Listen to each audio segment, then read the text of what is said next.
Boa noite, meus irmãos. Graça e paz. É uma alegria poder estar aqui com os irmãos, mesmo virtualmente, por força das circunstâncias, mas que os irmãos possam se conectar a gente aqui no mesmo espírito, no mesmo amor, numa mesma adoração. Nós vamos sentir muita falta porque esse calor move a gente como igreja, mas que de fato a gente possa glorificar o nome do Senhor essa noite. Amém, irmãos? O reverendo Arthur não está podendo estar aqui essa noite. Ele está participando de uma comissão especial que foi direcionada para poder licenciar o Lucas Reis, que é um candidato lá da Betânia. Amém, irmãos? E a gente vai estar finalizando a nossa semana de oração.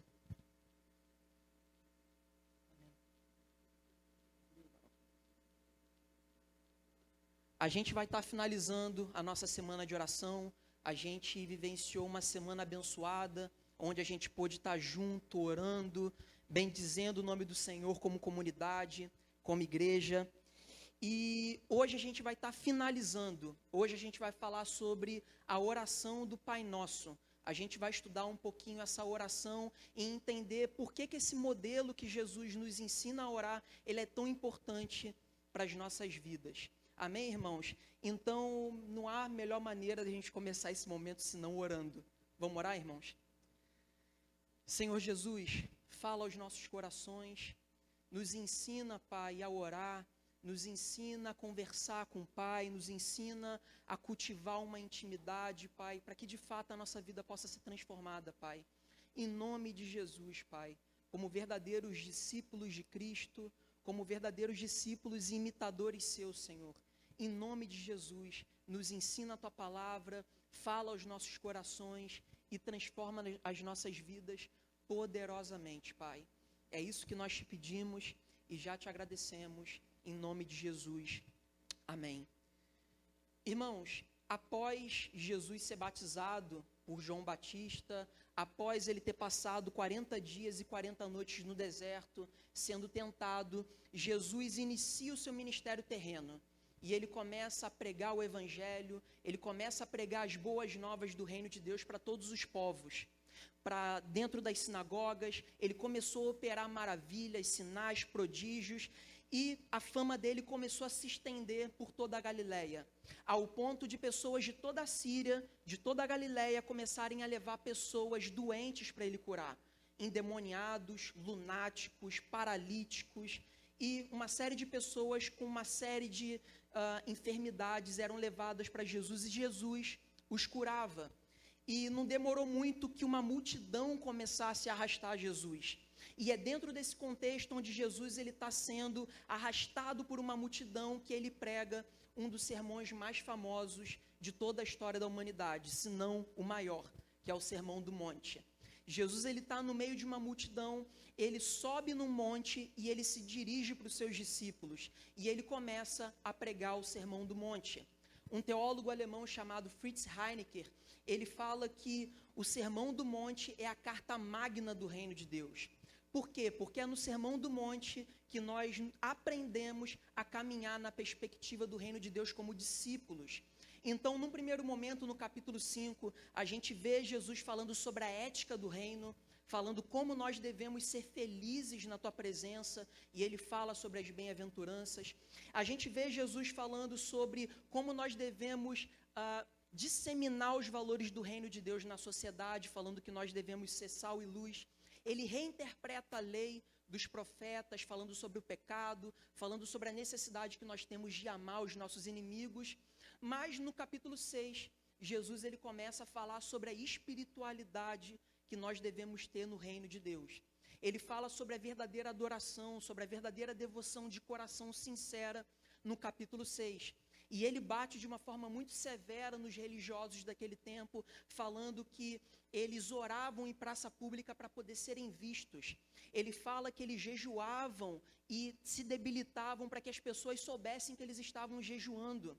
Ele fala sobre as pessoas que faziam caridade em prol de ter o seu nome promovido.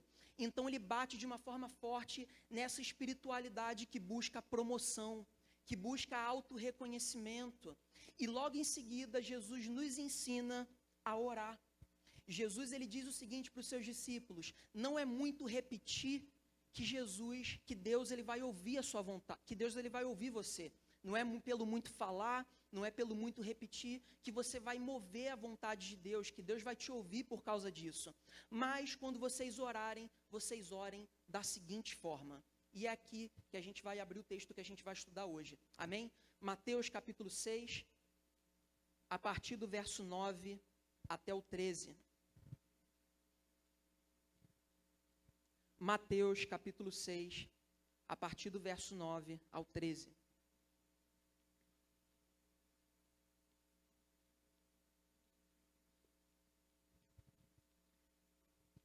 Mateus capítulo 6, dos versos 9 ao 13. Então Jesus, ele adverte seus discípulos que a repetição não vai mover a vontade de Deus, que a repetição de orações não vai mover o ouvido de Deus para as nossas petições, mas quando nós orássemos, nós devemos orar da seguinte forma, e Jesus, ele apresenta um modelo para nós. Amém? Mateus capítulo 6, dos versos 9 em diante, diz o seguinte: vocês orem assim: Pai nosso que estás nos céus, santificado seja o teu nome. Venha o teu reino, seja feita a tua vontade, assim na terra como no céu. Dá-nos hoje o nosso pão de cada dia. Perdoa as nossas dívidas, assim como perdoamos aos nossos devedores. E não nos deixes cair em tentação, mas livra-nos do mal, porque teu é o reino, o poder e a glória para sempre. Amém. Irmãos, hoje nós vivemos numa sociedade tão dinâmica, tão corrida, que às vezes a gente chega no final da semana e a gente percebe que não deu conta de fazer tudo que a gente tinha que fazer, né? De tão corrido que é, de tão dinâmico que é. A gente precisa colocar os filhos para poder ir para a escola, a gente tem que cuidar dos filhos, a gente tem que cuidar do trabalho, a gente tem que cuidar da casa, né? A gente tem que cuidar da nossa vida acadêmica. É uma correria só e às vezes a gente acha que não vai sobreviver a um dinamismo tão ferrenho que a gente vive hoje no século 21. E a nossa vida de oração também se encaixa nessa correria. Às vezes a gente não consegue orar da forma que a gente deveria, então a gente ora da forma que dá, né? A gente acorda 1h30 mais cedo para poder orar, ou então a gente, enquanto está indo trabalhar no ônibus, a gente ora de uma forma introspectiva. Às vezes a nossa família, ela é muito agitada, criança correndo, é pai, não sei o quê, a gente tem que ir para dentro do banheiro para poder fazer alguma coisa, para poder orar, para poder ter um tempo com Deus. Então, quando a gente fala da forma que a gente ora, a gente até adota uma certa flexibilidade, mas o mesmo a gente não pode dizer acerca do conteúdo da oração. A gente pode orar tanto de uma forma equivocada, como de uma forma correta. Assim como a gente também pode orar de uma forma imatura, como a gente pode orar de uma forma madura. A gente pode orar como meninos e meninas, assim como a gente também pode orar como pessoas maduras, adultas na fé. E é exatamente sobre isso que Jesus deseja tratar com seus discípulos aqui. Ensinar seus discípulos a orar de forma madura, a orar de forma adulta, profunda. E notem que a oração do Pai Nosso ela é muito estruturada. Ele começa com uma invocação ao nome de Deus, ele faz 4 petições e no final ele faz um brado de adoração a Deus. É basicamente essa estrutura. E no início, quando ele invoca o nome de Deus, como que Jesus ele ensina seus discípulos a orar? Pai nosso que estás nos céus, santificado seja o teu nome. Quando Jesus ele ensina seus discípulos a orar chamando Deus de Pai, é para que eles compreendam que Jesus, ele não só proporcionou redenção para as suas vidas, mas Jesus também proporcionou que Deus adotasse eles como filhos amados. Então eles poderiam acessar o trono de Deus de forma íntima, de forma profunda com o Pai. No Antigo Testamento a gente vê o nome Pai sendo dirigido a Deus de 11 vezes aproximadamente, mais ou menos, porque a tendência, o que os judeus acreditavam naquele tempo, é que Deus ele era pai só do povo de Israel. Mas Jesus ele traz uma outra dinâmica aqui, e a gente vê a referência de Deus como pai mais de 155 vezes. Porque esse é o propósito de Deus para as nossas vidas, que nós construamos uma relação profunda com Deus, por isso nós precisamos entender que Ele é o nosso Pai. Ele deseja uma relação íntima conosco. Mas algo que a gente percebe também é que Jesus, ele diz que ele é o nosso Pai que se encontra nos céus. Ou seja, Jesus é Pai, mas não é paizão, no sentido pejorativo da palavra, né? A gente pode acessar de forma íntima com ele, mas não de forma indiscriminada, né? Jesus, ele abriu um bom e perfeito caminho para que nós pudéssemos acessar o trono dele, que nós pudéssemos acessar o lugar santo, mas o lugar continua santo. Então a gente não vai de qualquer forma, né? A gente precisa se colocar na presença de Deus, tendo ele como Pai, mas com muita reverência, com muita humildade, porque ele continua sendo um Deus santo, poderoso, majestoso. Então por isso que Jesus conclui a sua invocação dizendo: Pai nosso que estás nos céus, santificado seja o seu nome. Na antiguidade, um nome era dado para alguém não só para distinguir a pessoa de identidade, mas para poder dizer qual era a natureza daquela pessoa. O nome, ele dizia muito respeito assim na antiguidade. E um exemplo claro disso é quando Ana pede diversas vezes para que Deus desse um filho para ela, e Deus dá, e ela coloca o nome de Samuel. Samuel no hebraico significa Deus me ouviu. Ou seja, o profeta Samuel no seu ministério, ele foi um fruto, ele foi um extrato das grandes orações e das persistentes orações de Ana. Então o nome naquele tempo, ele expressava a natureza de quem uma pessoa era.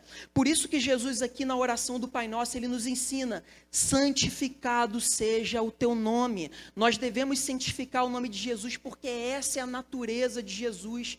Jesus é santo, majestoso e poderoso. Então, no primeiro momento, nós percebemos aqui que a invocação, ela traz duas ideias para a gente. Em Deus, nós temos intimidade e uma relação profunda com Ele, mas ao mesmo tempo uma relação igualmente de reverência e humildade. Nós não chegamos na presença dele de qualquer forma. O véu do templo foi rasgado do alto a baixo, e a gente pode ter acesso a esse lugar, mas como diz o Rodolfo Abrantes, o lugar continua santo. O lugar continua santo, santo, santo 3 vezes, enfatizando o quanto Deus ele é justo e santo na sua realidade. E a partir desse momento, Jesus ele começa a tratar sobre as petições que nós devemos fazer e nós devemos tratar nas nossas orações. E nós percebemos a primeira petição relacionada a Deus, uma petição voltada para Deus, aos interesses de Deus. A segunda petição, ela está voltada para os interesses do homem, atendendo a necessidade física do homem, material. E as duas últimas petições, elas estão relacionadas à nossa necessidade da alma. E é a partir dessas petições que a gente vai tratar os pontos que a gente vai estudar aqui hoje. Amém, irmãos? No primeiro ponto que a gente vai tratar aqui, a gente vai ver a necessidade que nós temos de pedir pelo reino de Deus e a sua vontade. A gente deve ansiar, a gente deve pedir pelo reino de Deus, pela sua vontade, porque em primeiro lugar é o nome do Senhor que deve ser glorificado. Então, por isso que em primeiro lugar, a essência da nossa oração, ela deve voltar primordialmente para aquilo que Deus deseja das nossas vidas. Por isso, em primeiro lugar, nós pedimos pelo reino. Mas para a gente entender basicamente essa petição, a gente precisa entender que a palavra reino, toda vez que ela aparece no Novo Testamento, ela é traduzida pela palavra Basileia. E o termo Basileia, ele não traz a ideia de um reino como uma esfera, como um lugar, como uma geografia, como um ambiente. O termo Basileia, ele traz a ideia de um reino que enfatiza quem governa, quem exerce autoridade, quem exerce domínio. Então, se a gente for voltar no tempo da monarquia, em que tinha os reinos, se a gente entra dentro de uma geografia, dentro de uns limites, em que a gente percebe um reinado sendo estabelecido ali, a gente tem que se sujeitar às prescrições desse reino. Enquanto a gente está dentro desse reino, a gente se sujeita ao reinado desse reino. Mas a partir do momento em que a gente sai desses limites, então a gente não tem mais qualquer tipo de comprometimento com esse reino. Qualquer tipo de comprometimento com as prescrições da lei desse reino. Esse tipo de percepção ocidental que a gente tem não tem a ver com o reino de Deus. O reino de Deus, ele não é pautado numa geografia. O reino de Deus, ele é pautado em corações que se deixam ser governados por Deus. O reino de Deus, ele está pautado em pessoas que de forma voluntária se colocam disposição, rendidas ao reino de Deus.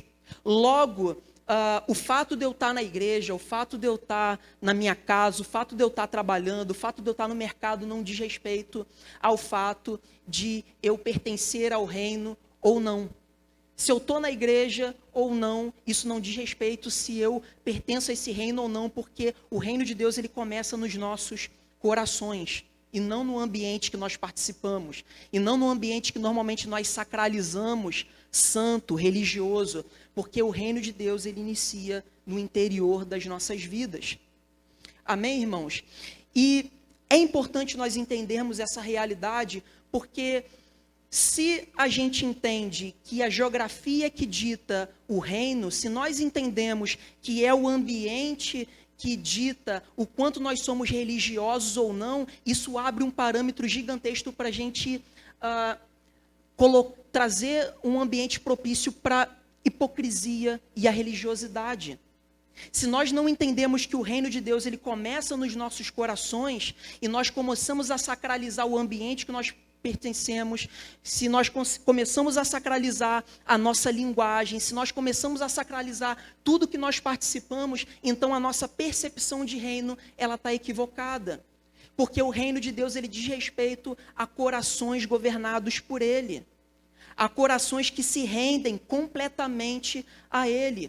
E tem tudo a ver com a segunda petição, que é pedir a vontade de Deus assim na terra como é feita no céu. Porque dificilmente a gente vai viver a vontade de Deus se a gente não entrega o nosso coração para Ele.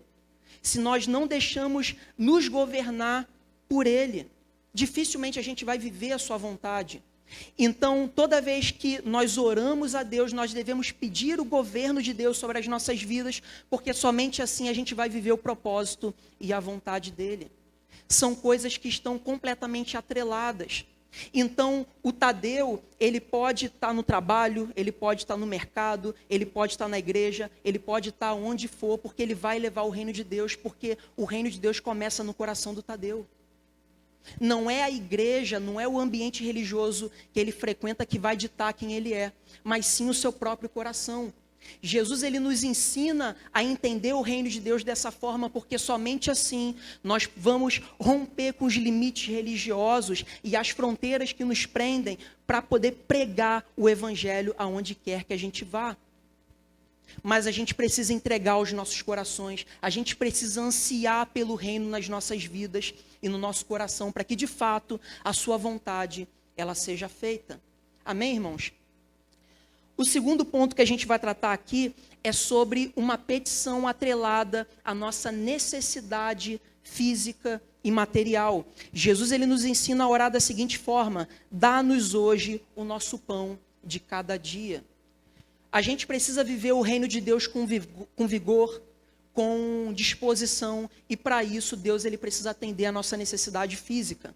Ele precisa nos colocar com vigor para poder viver essa realidade. Por isso ele nos ensina a pedir o pão de cada dia. E eu vou trazer 3 perspectivas importantes dentro dessa petição, de 3 teólogos diferentes. Lutero, ele afirma que esse pão, ele não é literal. Quando a gente pede o pão de cada dia, a gente não está pedindo para Deus fazer chover pão francês na nossa casa, né? Ele está pedindo, esse pão, ele significa tudo aquilo que nós precisamos. Esse pão, ele significa tudo aquilo que nós precisamos em todas as esferas da nossa vida física e material. Então, em primeiro lugar, o pão, ele diz respeito a tudo o que precisamos.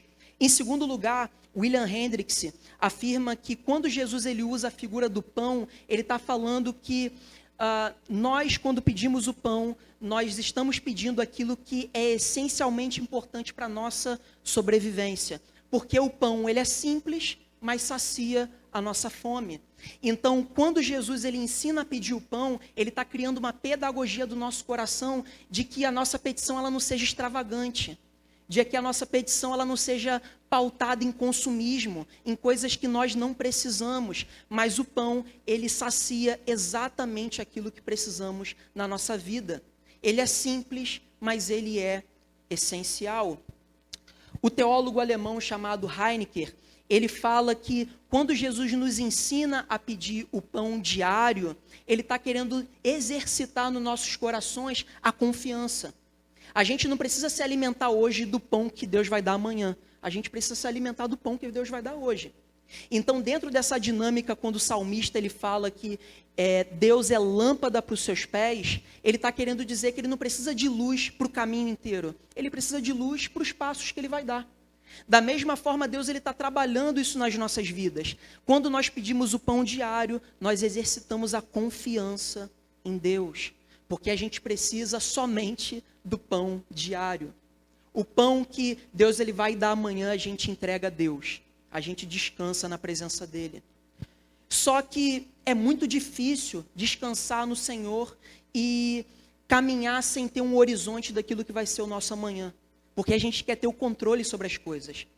E dentro do contexto que a gente vive hoje no Brasil, onde existem várias variantes, né? Não é a variante da Covid, mas é a variante no sentido de que existem muitas coisas que acontecem o tempo todo, né? Especificamente no Rio de Janeiro, onde a gente vê instabilidade financeira, política, criminalidade, a gente não sabe o que vai acontecer amanhã, depois de amanhã, é tudo um caos muito grande. E ter que confiar a nossa vida para Deus acerca do amanhã, do depois de amanhã, do semana que vem, do que vai acontecer mês que vem, é muito difícil, porque a gente está exposto a um ambiente de muito caos, de muitas variantes. Então, a gente não consegue entregar o nosso coração para Deus. Mas o que Jesus está nos ensinando aqui nessa oração é que, de fato, a gente deve confiar nele, entendendo que aquilo que a gente precisa nas nossas vidas, a gente já tem hoje. Nós precisamos entregar o nosso amanhã para o Senhor, por mais que seja difícil viver numa realidade tão caótica como é que a gente vive hoje. Esse é o desejo de Deus para as nossas vidas. Esse é o modelo que Jesus nos ensina a orar, que nós possamos entregar as nossas vidas a Ele, mesmo quando as circunstâncias não são favoráveis. Em nome de Jesus, irmãos, que de fato a gente possa exercitar igualmente essa confiança no Senhor.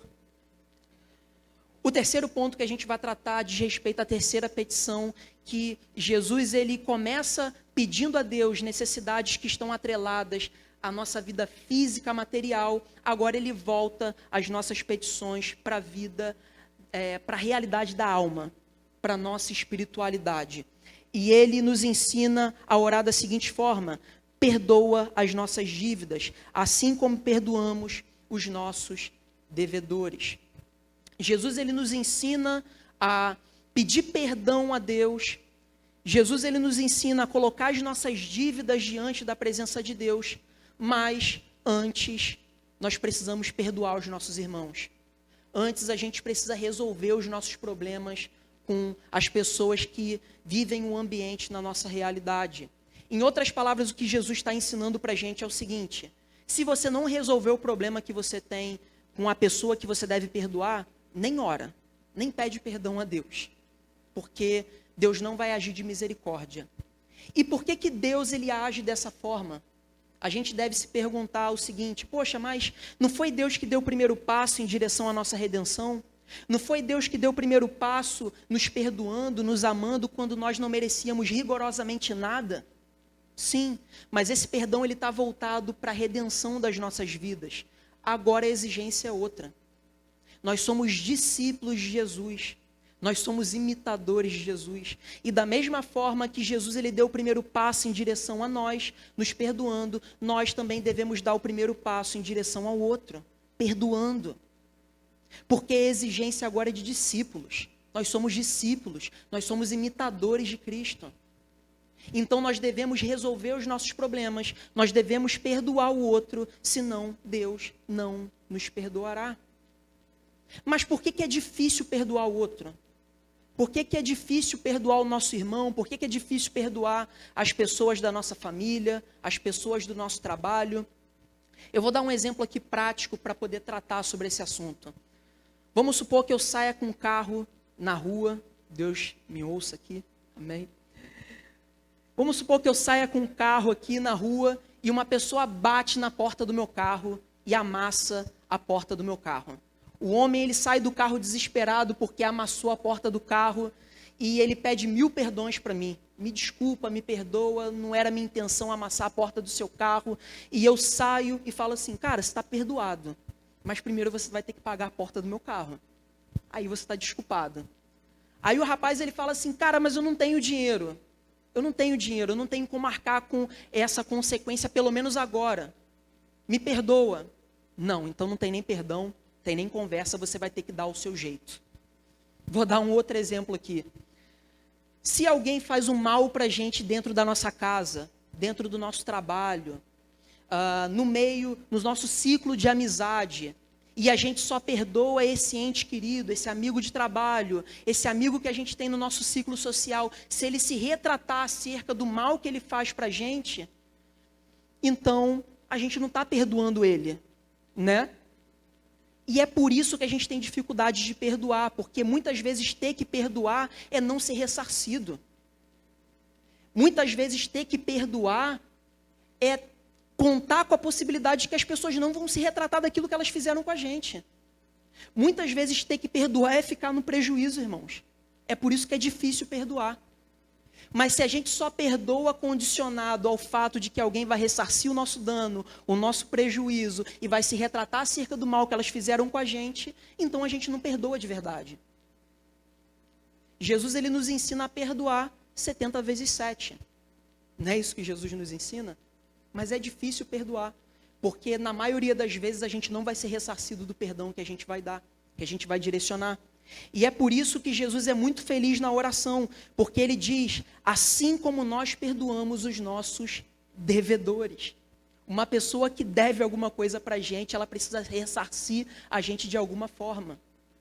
Mas o modelo que a gente tem de Cristo, nós aprendemos que Jesus, ele não levou em consideração as nossas dívidas, mas carregou todas elas nos seus ombros, para que de fato nós pudéssemos receber redenção da parte dele.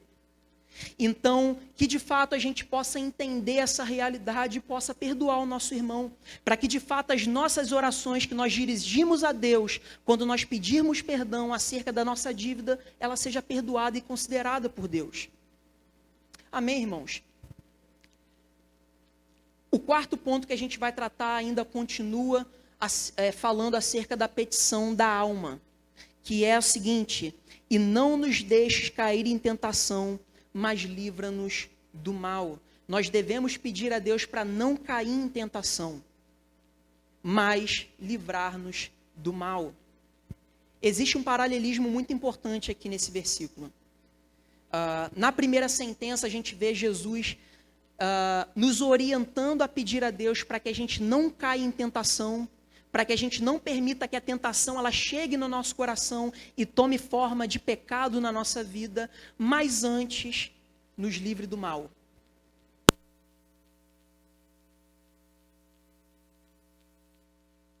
E esse mal aqui...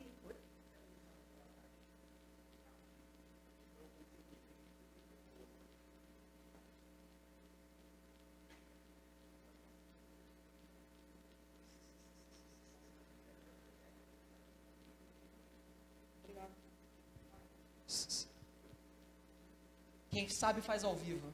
Amém? E esse mal aqui, que Jesus ele ensina na sua oração, é um mal maligno. Em outras versões das Escrituras, a gente vê Jesus nos ensinando a orar da seguinte forma, não nos deixes cair em tentação, mas livra-nos do maligno. Em outras palavras, irmãos, parafraseando aqui para dizer a mesma coisa, o que Jesus está ensinando para a gente é o seguinte, Senhor, não nos deixes cair em tentação, mas para isso, me livra do mal.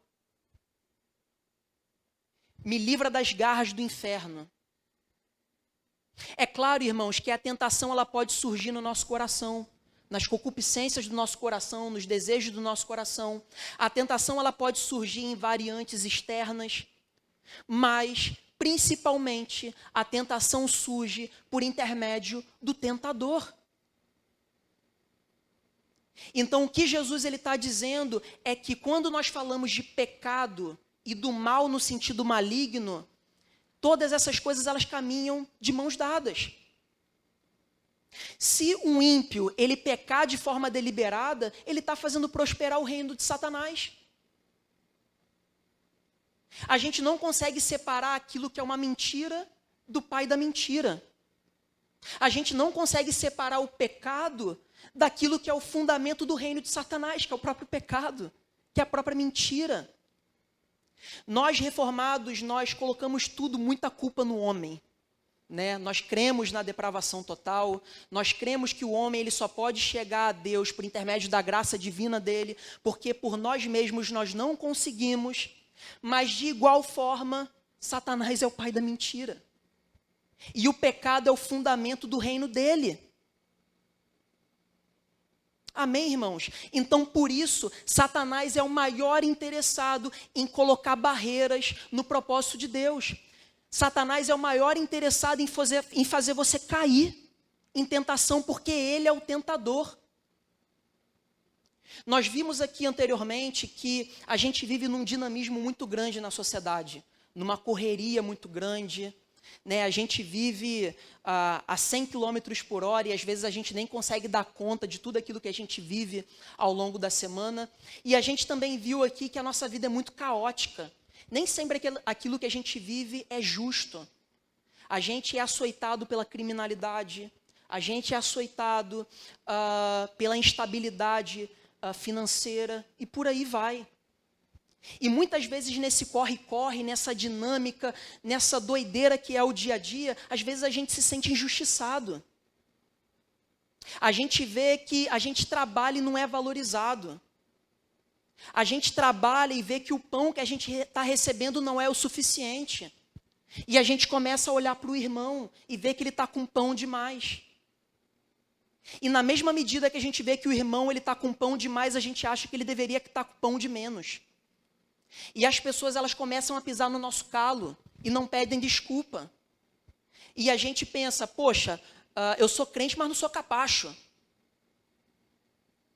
E aí a gente chega na rede social e desbrava e desabafa tudo o que está acontecendo.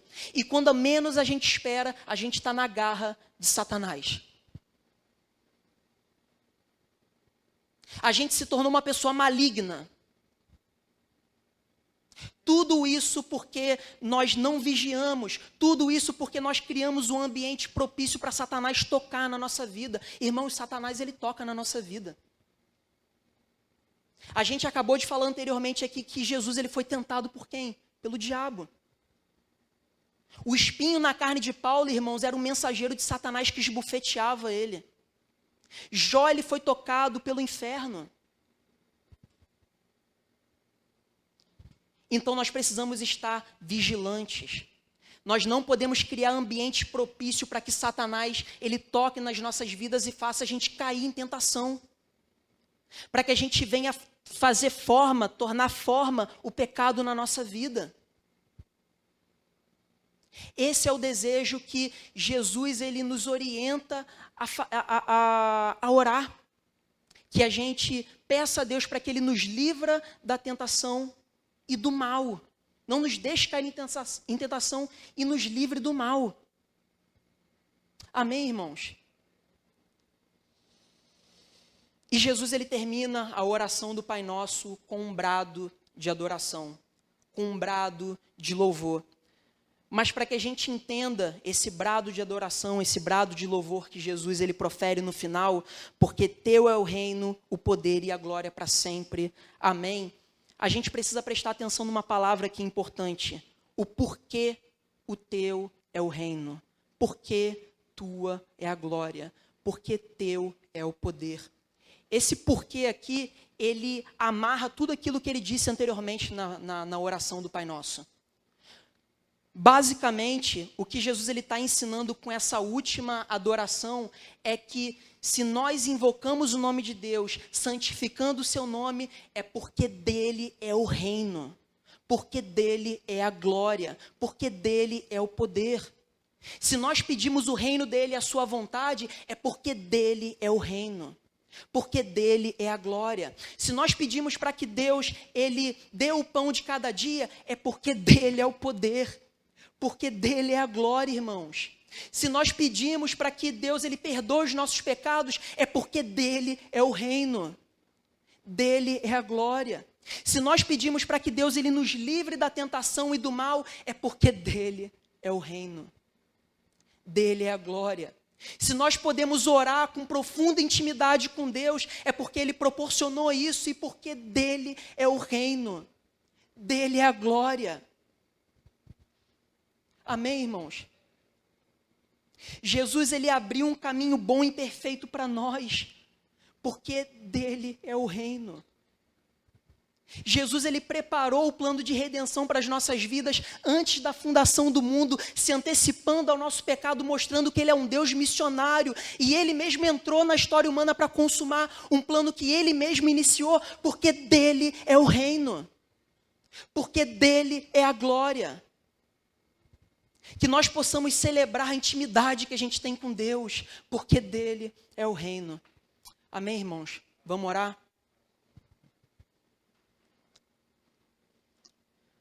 Senhor Jesus, nos ajuda, Pai. Nos ajuda a construir uma intimidade com o Senhor, Pai. Nos ajuda, Pai, a construir uma relação contigo profunda, madura, Pai. Que nós possamos entender quem é o nosso Deus, quem é o nosso Pai, em quem nós temos crido. Em nome de Jesus, Pai, nos ensina, Pai, a orar. Nos ensina a nos relacionarmos contigo, Pai. Em nome de Jesus. Como nós somos dependentes do Senhor, de tudo aquilo que nós fazemos, de tudo aquilo que nós realizamos. Nos ajuda, Pai. Nos ajuda. Nos ensina a orar. Nos ensina a nos relacionarmos contigo. Nos ensina, Pai, nos ajuda. Porque o Senhor efetua tanto o querer como o fazer. Derrama a tua graça, Pai, sobre nós. Derrama o senso, Pai, de majestade de quem o Senhor é sobre as nossas vidas. Que o Senhor venha ser o nosso verdadeiro refúgio, a nossa primeira alternativa, a nossa primeira fonte de socorro. Nos ajuda, Pai. Nos ensina mais uma vez a orar. Torna a nossa oração madura, torna o nosso relacionamento contigo maduro, Pai, profundo, para a honra e glória do teu nome, Pai. É isso que nós te pedimos e já te agradecemos. Amém.